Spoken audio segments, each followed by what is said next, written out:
जय माता की, हर हर महादेव, नमो शिवाय। बहुत से भक्तों का प्रश्न आया कि गुरुजी, सावन मास को विशेष महत्व क्यों दिया जाता है? क्या है इस मास में ऐसा विशेष जो इसे शिव का प्रिय बनाता है? इस मास में किए गए पूजा फल, शिव पूजा खासकर, इसको अत्यंत लाभकारी और फलदायक कैसे बनाती है? इस मास में इतना महत्व, इतना संपूर्ण गुण रहस्य क्या है जो भगवान शिव की अनुकंपा बरसती है? तो आइए आज इसी विषय में चर्चा करेंगे। मनोकामना पूर्ति का मास है सावन। इस मास में शिव आराधना को विशेष महत्व दिया जाता है।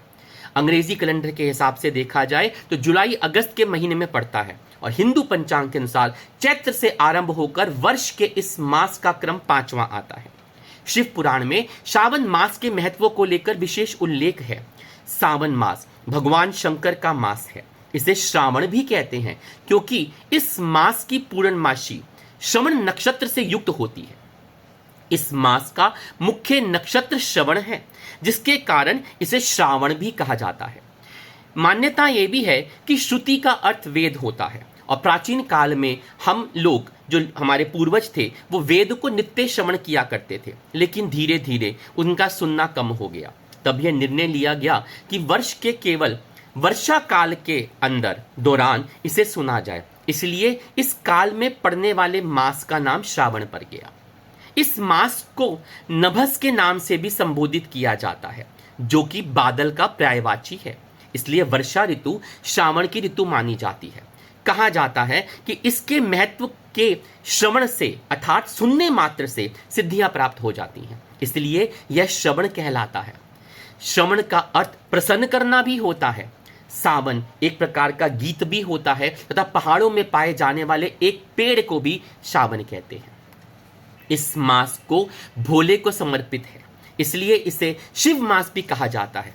सावन मास की शिवरात्रि पर शिव का जल अभिषेक करना अत्यंत पुण्यदायी माना जाता है। इस दिन भगवान शिव की पूजा करने पर मनोकामनाओं की पूर्ति होती है। शिव पुराण के अनुसार शिव स्वयं जल ही हैं। इस मास की सबसे महत्वपूर्ण घटना समुद्र मंथन की मानी जाती है। इस मास में समुद्र मंथन के दौरान हलाहल विष निकला था, जिसे भगवान शिव ने अपने कंठ में धारण किया और नीलकंठ कहलाए। उन पर विष का प्रभाव कम हो, इसलिए सावन या श्रावण मास में उन्हें जल चढ़ाया जाता है, उनका अभिषेक किया जाता है। पूरे देश में जो कावड़ यात्राएं होती हैं वह शिव पर विष के प्रभाव को कम करने के लिए की जाती हैं।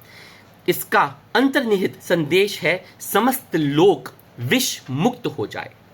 शिव के इस मास में सृष्टिकर्ता भी होते हैं, क्योंकि इन्हीं दिनों भगवान विष्णु 4 महीने के लिए योग निद्रा में चले जाते हैं, जिसे हम चातुर्मास भी कहते हैं, और सृष्टि का संचालन का भार भगवान शिव को सौंप देते हैं। इसलिए चौमासा में शिव ही सर्वे सर्वा देवता होते हैं। वे सावन मास के दौरान के देवता हैं प्रधान। इस अवधि में शिव के शिव तत्व की आराधना, अर्चना का आश्रय लोक की आराधना का है, इसलिए कि अपने लोक के संरक्षक शिव अपने आप में ही संपूर्ण लोक हैं। ऐसी मान्यता है कि शिव सावन में अपनी ससुराल भी जाते हैं और यही समय होता है जब उनकी कृपा हम भूलोकवासियों को पा सकते हैं। धर्म ग्रंथों के अनुसार मार्कंडेय ऋषि ने भी सावन मास में घोर तपस्या किया था, जिसके परिणाम स्वरूप शिव की कृपा से उन्हें लंबी आयु प्राप्त हुई और उन्हें इतनी प्रबल मंत्र शक्ति मिली कि यमराज भी नतमस्तक हो गए। सावन मास वह मास है जब माता पार्वती की तपस्या फलीभूत हुई थी। सावन मास व्रत और उत्सवों का पर्व भी है। सावन मास कृष्ण पक्ष की प्रतिपदा तिथि से आरंभ हो जाता है और सावन मास में सावन के सोमवार के व्रत का तो अत्यंत महत्वपूर्ण महत्व है। वैसे तो शिव पूजा के लिए सोमवार का बहुत बड़ा महत्व है, परंतु सावन मास में पड़ने वाले 4 सोमवारों का विशेषकर शिव आराधना के लिए बहुत फलदायी महत्व माना जाता है। सावन की शिवरात्रि का भी अत्यधिक महत्व है। इस शिवरात्रि पर, जो सावन मास की त्रयोदशी तिथि पर पड़ती है, उस दिन माता पार्वती के संग शिव की पूजा आराधना करी जाती है। कावड़ यात्री उसी दिन बम भोले बले बम, बम भोले बोल बम का उद्घोष कर शिव मंत्रों में जाकर जलाभिषेक करते हैं। इसी मास में शुक्ल पक्ष की तृतीय पर हरित तालिका तीज उत्सव मनाया जाता है, जिसे हम लोग हरियाली तीज के भी जानते हैं। इस उत्सव सावन का प्राण पर्व होता है। यह पर्व पर धरती के तन, किशोरियों के मन दोनों हरियाली छाई से भरे रहते हैं। इस दिन माता पार्वती की विशेष पूजा होती है। कुंवारी कन्याएं अपना 16 श्रृंगार कर झूला झूलती हैं, विवाहितें अपने आप को सजा के झूला झूलती हैं और अनेक स्थानों पर तो मेले लगाए जाते हैं। सावन में ही शुक्ल पक्ष की पंचमी आती है, जिसे हम नाग पंचमी मनाकर नाग देवता की पूजा करते हैं। इसी मास में पुत्रदा एकादशी के दिन विष्णु जी की पूजा करके संतान की लंबी आयु की प्रार्थना की जाती है। सावन में ही ओणम पर्व आता है तथा मान्यता है कि इस दिन पाताल लोक के राजा अपनी प्रजा से मिलने धरती पर आते हैं। सावन मास की पूर्णमासी पर भाई बहन के प्रेम का अप्रतिम पर्व रक्षाबंधन मनाया जाता है। सावन मास में शुरू की गई अभिषेक परंपरा के लिए कहा जाता है कि श्रावण मास में ही समुद्र मंथन के दौरान 14 रत्न प्राप्त हुए थे, जिसमें से एक था हलाहल विष, जिसे किसी ने ग्रहण नहीं किया। तब भगवान शिव ने लोक कल्याण हेतु उस विष को अपने कंठ में स्थापित कर लिया और उनका नाम नीलकंठ पड़ गया।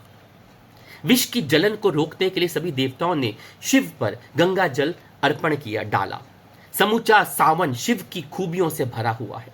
महादेव की तरह सावन मास भी गर्मी से तपती धरती को बारिश वर्षा ऋतु से तृप्त करता है।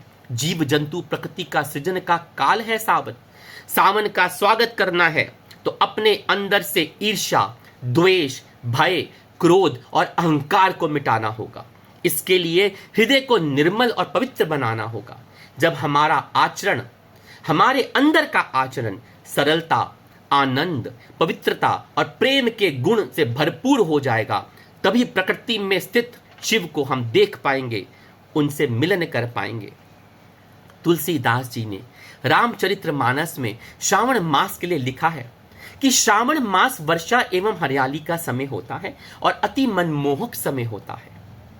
श्रावण मास का प्रत्येक दिन महत्वपूर्ण है, इसलिए श्रावण मास में सोमवार का विशेष फल है। श्रावण मास में भगवान भोलेनाथ का पूजन अर्चन करने तथा जलाभिषेक, रुद्राभिषेक, जप, तप इत्यादि का विशेष फल प्राप्त होता है। कहा जाता है कि इस महीने में भगवान भोलेनाथ की कृपा से मनोकामनाएं पूर्ण होती हैं और इस श्रावण मास में रामचरितमानस तथा राम नाम संकीर्तन का विशेष महत्व है। जैसा कि बताया गया कि सावन के महीने में माता पार्वती ने तपस्या करके भोलेनाथ को प्रसन्न किया और उन्हें अपने पति रूप में प्राप्त किया था, इसलिए भी भगवान भोलेनाथ को यह सावन मास अत्यधिक प्रिय है। हर्षे हेतु हेरी हर ही को, किए भूषण तिये भूषण ती को, नाम प्रभाव जान शिव नी को, कालकूट फलु दीन अमी को।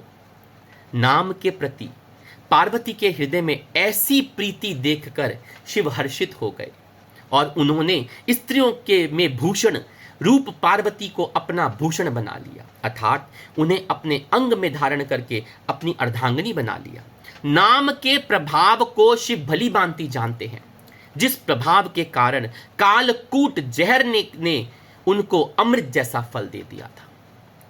तुलसीदास जी लिखते हैं कि वर्षा ऋतु रघुपति, भक्ति तुलसी साली सुदास, राम नाम बर बरन जुग, सावन भादो मास। तुलसीदास जी कहते हैं कि श्री रघुनाथ जी की भक्ति वर्षा ऋतु है। उत्तम सेवक गण, प्रेमी भक्त जन धान जैसे हैं और राम नाम के 2 अक्षर सावन भादो के महीने जैसे हैं। अर्थात जैसे वर्षा ऋतु के सावन भाद्रपद इन 2 महीनों में धान लहलहा उठती है, वैसे ही भक्ति पूर्वक श्री राम नाम का जाप करने से भक्तों को अत्यंत सुख मिलता है। इस प्रकार से श्रावण मास भक्ति एवं हरियाली का प्रतीक है। श्रावण मास में सोमवार का व्रत या अन्य व्रत शुरू होते हैं और हम सब करते हैं। इसी से हमारे सारे त्योहारों की श्रृंखला भी शुरू हो जाती है। इस मास में जो व्यक्ति सोमवार के दिन बेलपत्र, दूध, दही, शहद, गन्ने का रस, फल फूल इत्यादि से शिव का अभिषेक करता है या रुद्राभिषेक करता है, भोलेनाथ उनकी सारी मनोकामनाएं पूर्ण करते हैं और उन्हें अपना सानिध्य प्रदान करते हैं। तो आइए श्रावण मास के इस महिमा को जानकर आपकी उत्कंठा शांत हुई होगी और ये वीडियो आपको लाभदायक लगेगा। उम्मीद करते हैं कि आपको ये पसंद आए और ऐसे ही सावन के ऊपर हमारी और वीडियोस आ रही हैं, तो अगर लाइक करा हो तो पसंद कीजिए, कमेंट कीजिए। आपके कमेंट, आपके जो वाक्य आते हैं वो बहुत ही हमारे लिए एक महत्वपूर्ण और मार्गदर्शक होते हैं कि आप क्या जानना चाहते हैं। और सब्सक्राइब नहीं किया हो तो सब्सक्राइब जरूर कीजिएगा। बोलिए हर हर महादेव।